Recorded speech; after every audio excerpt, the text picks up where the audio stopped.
नमस्कार दोस्तों, मैं अनिल कुमार इन्फो शिक्षा चैनल में आप सभी का हार्दिक स्वागत करता हूं।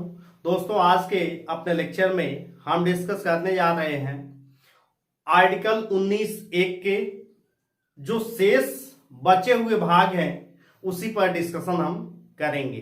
क्योंकि इससे पहले के लेक्चर में 19(1) के क पर विस्तृत डिस्कशन किया जा चुका है।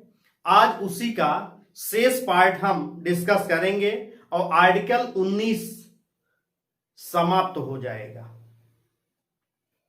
दोस्तों, यदि आप अभी भी हमारे चैनल को सब्सक्राइब नहीं किए हैं तो सबसे पहले चैनल को सब्सक्राइब करके बेल के आइकन पर क्लिक कर दीजिए, जिससे जो भी वीडियो अपलोड करें उसका अपडेट आपको मिलता रहे।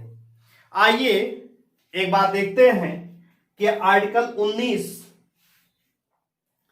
यानी कि वाक स्वातंत्र्य और आर विषय कुछ अधिकारों का संरक्षण, इसी पे हम बात कर रहे थे।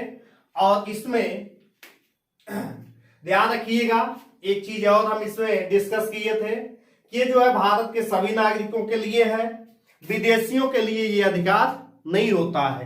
तो आइए एक बार इसको देख लेते हैं कि इसमें क से 6 तक जो 6 हटाया गया है इसका दोबारा से देख लेते हैं, क्योंकि कई बार ये सीधे आर्टिकल दे देता है और आपको ये देखना पड़ेगा कि किस एक के क में है कि खा में है कि ग में, किसमें कौन सा प्रावधान दिया गया है। तो यहां से हम देखते हैं कि पहले क्या है, वाक स्वातंत्र्य और अभिव्यक्ति स्वतंत्रता का अधिकार। दूसरा क्या है, जब आपको बोलने की अभिव्यक्ति आजादी मिलेगी मौलिक अधिकार के तहत, तो इसके बाद आप क्या करेंगे, शांतिपूर्वक और निरायुध सम्मेलन। शांतिपूर्वक कहने का मतलब है कि बिना अस्त्र के, और यहां शांतिपूर्वक कह ही रहा है, मतलब बिना अस्त्र के आप क्या करेंगे, सम्मेलन करेंगे।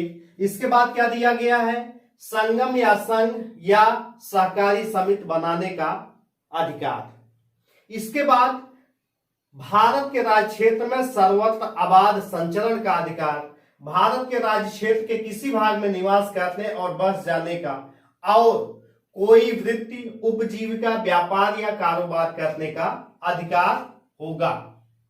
तब यहां पे एक तक हम एक के का तक डिस्कशन कर चुके हैं। आगे देखते हैं क्या दिया गया है, शांतिपूर्वक और निरायुध सम्मेलन का अधिकार।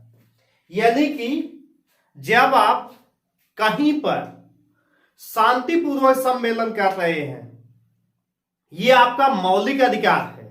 किसके तहत, 19(1) के ख के तहत। लेकिन कैसे सम्मेलन होना चाहिए, बिना अस्त्र शस्त्र के, हलवा हथियार लेके नहीं, भाला बाछी लेके नहीं, पिस्तौल लेके नहीं, तलवार लेके नहीं।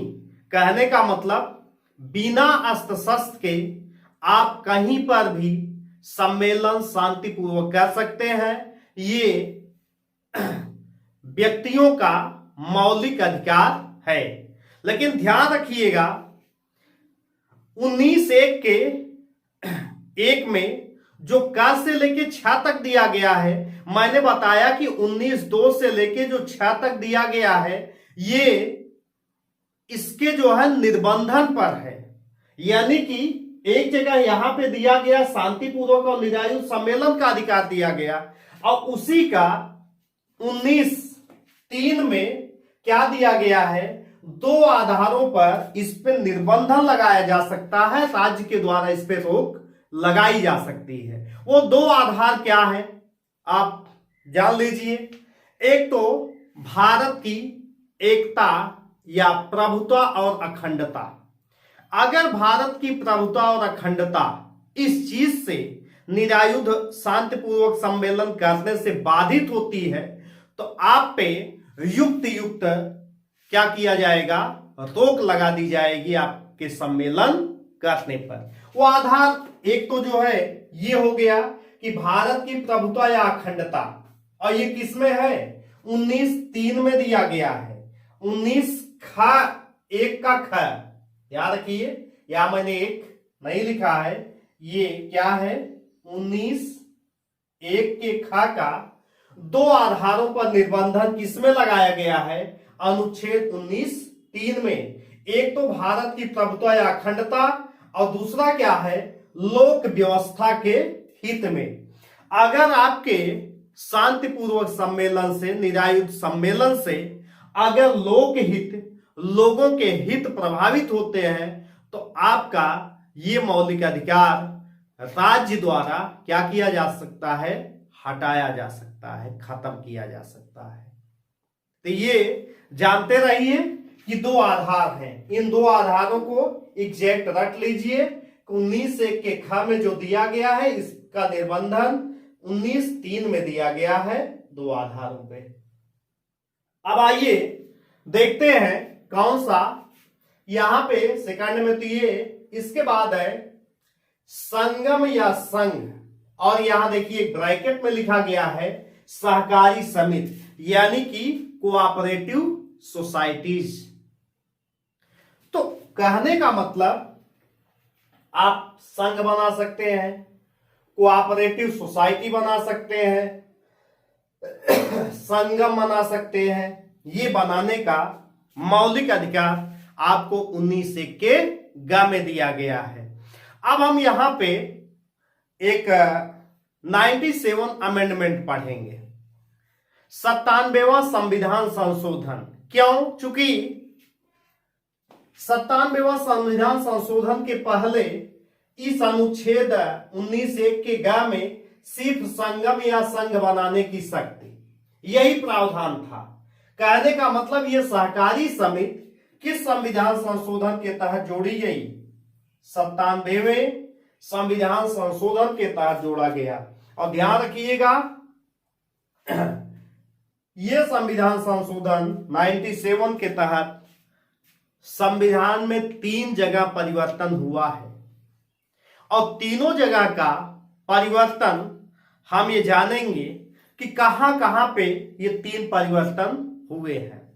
एक तो मौलिक अधिकार में आप देख ही रहे हैं 19(1) के ग में सहकारी समिति शब्द जोड़ा गया, और एक डीपीएसपी में नीति निर्देशक तत्व में कौन सा अनुच्छेद? 43 का ख, मैंने यहां पे लिख दिया है कि 43 का ख सहकारी समितियों की अभिवृद्धि, ये डीपीएसपी के 43 ख में ये प्रावधान जोड़ा गया, सहकारी समितियों की अभिवृद्धि। लेकिन एक जगह अभी और इस 97th अमेंडमेंट का प्रभाव और देखने के लिए मिलेगा। कहां पे? संविधान के भाग 9 ख में। 9 का क्या है? पंचायती राज से संबंधित है। 9 पंचायती राज है, 9 का नगर पालिका से संबंधित है, और 9 ख ये सहकारी समितियां कब जोड़ी गई? 97वें संविधान संशोधन के तहत। तो आपको एक चीज ये याद हो जाना चाहिए कि 97वां संविधान संशोधन से कितने आर्टिकल में परिवर्तन हुआ? 19(1) के ग में, 43 ख में, और एक भाग ही पूरा जुड़ गया। कौन सा? 9 ख। तो जब हम 9 ख पढ़ेंगे तो विस्तृत कोऑपरेटिव सोसाइटी के बारे में उसमें अध्ययन करेंगे। दोस्तों, यदि आपको मेरा ये वीडियो पसंद आ रहा है तो आप इसको लाइक, कमेंट और शेयर जरूर कीजिए, क्योंकि आपका लाइक, कमेंट और शेयर हमारे लिए बहुत महत्वपूर्ण है। तो दोस्तों, आप विस्तृत रूप से जब तक संविधान को नहीं पढ़ेंगे तब तक आप आईएएस, पीसीएस, सीडीएस, सीएपीएफ और जो छोटे छोटे एग्जाम हैं उनमें आए प्रश्नों को सही तरीके से टैकल नहीं कर सकते हैं। इसलिए कोई भी आर्टिकल जब आप पढ़ते हैं, बेयर एक्ट साथ में जरूर पढ़िए। तो बेयर एक्ट जब पढ़ेंगे तो आप बेहतर तरीके से इंडियन कॉन्स्टिट्यूशन को आप सीख सकते हैं। तो आइए इसके बाद के प्रावधान को देखते हैं कि 19 ग को हम पढ़ रहे थे, लेकिन 19(4) में 19 ग पर निर्बंधन दिया है, यानी कि इस पर भी क्या किया जा सकता है? रोक लगाई जा सकती है। किन आधारों पे? अब किन आधारों पे? एक तो वही है भारत की प्रभुत्व और अखंडता। अगर कोई संघ बनाने से, कोऑपरेटिव सोसाइटी बनाने से भारत की प्रभुत्व और अखंडता खतरे में पड़ती है तो युक्त युक्त जो है क्या लगा दिया जाएगा, प्रतिबंध लगा दिया जाएगा। और क्या, लोक व्यवस्था, जैसा आप इसमें पढ़े हैं कि लोक व्यवस्था अगर बाधित होती है तो इस पर क्या किया जाएगा, प्रतिबंध लगा दिया जाएगा। और क्या आधार है, सदाचार के हित में अगर आपके संगठन बनाने से एथिकल और मॉरल वैल्यू प्रभावित होती है तब भी यहां पे क्या किया जा सकता है, युक्त युक्त प्रतिबंध या निर्बंधन लगाया जा सकता है। इसके बाद कौन सा आर्टिकल है, घ है, भारत के राज्य क्षेत्र में सर्वत्र अबाध संचरण का, यानी कि भारत में आप कहीं पर भी बिना रोक टोक के क्या कर सकते हैं, अबाध मतलब होता है बिना रुकावट के घूमने का अधिकार। लेकिन ध्यान रखिए यहां पे है, लेकिन 19(5) में क्या दिया गया, 19(1) के घ पर निर्बंधन का प्रावधान है। किन आधारों पर, साधारण जनता के हित में। अब जैसे मान लीजिए कि यहां पे अबाध संचरण का अधिकार दिया गया है, जैसे वैश्यावृत्ति, अगर वैश्यावृत्ति में वैश्याएं सोसाइटी में, समाज में कहीं पर भी घूमने का अधिकार उन पे भी दे दिया जाए तो क्या होगा, साधारण जनता के हित में वो नहीं होगा। इसलिए ऐसी चीजें जहां पे साधारण जनता के हित प्रभावित होते हो वहां पर घूमने की आजादी, जो अबाध संचरण की आजादी है, इस पे क्या किया जा सकता है, निर्बंधन लगा दिया जाता है। और कौन से आधार हैं, किसी अनुसूचित जाति के हितों के संरक्षण में। अनुसूचित जाति क्षेत्र है, एरिया है, वहां पर भी क्या किया जा सकता है, उनके हित के संरक्षण के लिए वहां पे घूमने के अधिकार को खत्म किया जा सकता है। तो एक में आप देख रहे हैं कि अधिकार दिए गए और दूसरे में आप देख रहे हैं कि निर्बंधन किया गया। और क्या है, इसके बाद भारत के राज्य क्षेत्र के किसी भाग में निवास करने और बस जाने का। अब कहीं पर भी आप बस सकते हैं, लेकिन ध्यान रखिएगा जो प्रावधान यहां दिया गया है 19(5) में जिन आधारों पे प्रतिबंध लगाया जा सकता है उन्हीं आधारों पे यहां पर भी प्रतिबंध लगाया जा सकता है। अब एक आर्टिकल यहां पे एक का च हटा दिया गया है, वो जो अधिकार हटाया गया है उसके बारे में हम जान लेते हैं। आप यहां देखिए 19(1) के च में क्या था, संपत्ति के अर्जन, धारण और व्ययन के अधिकार की स्वतंत्रता को कब खत्म किया गया, 44वें संविधान संशोधन, और कब, 1978 में। यानी कि इसको यहां से निकाल दिया गया, इसको संपत्ति के अधिकार से रिलेटेड किया गया है। तो याद रखिएगा कि ये 44वें संविधान संशोधन 1978 में इसको क्या किया गया, निकाल दिया गया।